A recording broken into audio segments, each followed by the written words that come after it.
പ്രകാരമുള്ള നേർച്ചയാണെങ്കിൽ അത് വിമർശിക്കപ്പെടേണ്ടതാണ്. അതല്ലേ ഇതുവരെ പറഞ്ഞത്.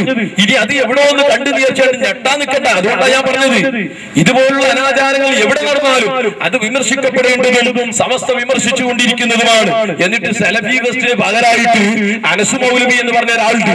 അയാൾ കാണിച്ചൊരു ഭീമാപള്ളിയിലെ നേർച്ച.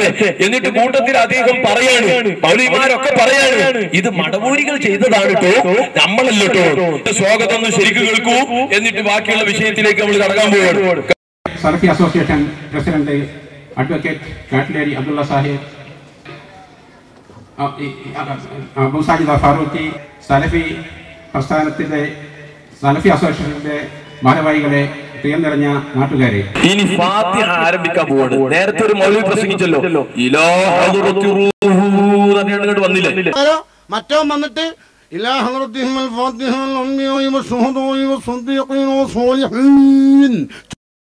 എന്തോ ഒരു ജന്തു വരുന്നവര് ആ ഫാത്തിഹയാണ് ഇനി നടത്താൻ പോകുന്നത്. മൗലവിമാരെ കൊണ്ട് തന്നെയാണ് നടത്തിച്ചാൽ നമുക്ക് വിരോധമില്ലല്ലോ. ആരെ കൊണ്ടാണ് അവർ ചൊല്ലിക്കുന്നത്? അവർക്ക് ഏറ്റവും ഇഷ്ടപ്പെട്ട ആളുകളെ കൊണ്ടല്ലേ അവർ ചൊല്ലിക്കൊള്ളൂ. അതുകൊണ്ട് തന്നെയല്ലേ സ്ത്രീ ജുമാ ജമാഅത്തിന് വേണ്ടി ശ്രദ്ധിക്കുന്നത്. സ്ത്രീകളുമായി ബന്ധപ്പെട്ട വിഷയമല്ലാതെ അവർക്കില്ല. പക്ഷെ അത് അറബിയിൽ ഓതുന്ന ഒരു പ്രയാസമുണ്ട്. അതുകൊണ്ട് അത് മലയാളത്തിലാക്കിയത് മാത്രം. ശരിക്കും അർത്ഥം ശ്രദ്ധിച്ചോ എന്നൊരു കാര്യം മനസ്സിലാവും. ആരാണ് ഫാത്തിഹ ഓതുന്നത് കേട്ടോ?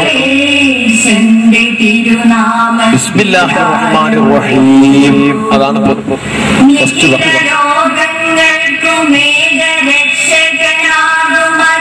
ഭക്തിയോടുകൂടെ മൗലവിമാര് ബഹുമാനമുള്ള സ്ഥലത്ത് കൈവച്ചുകൊണ്ട് നിൽക്കുന്ന രംഗമാണ് അതിന്റെ പിന്നിൽ കാണുന്നത്.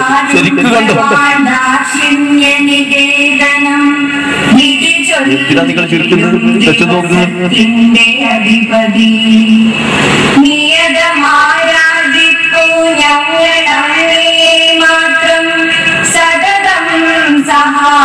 ഇയ്യാക നഅ്ബുദു വ ഇയ്യാക നസ്തഈൻ.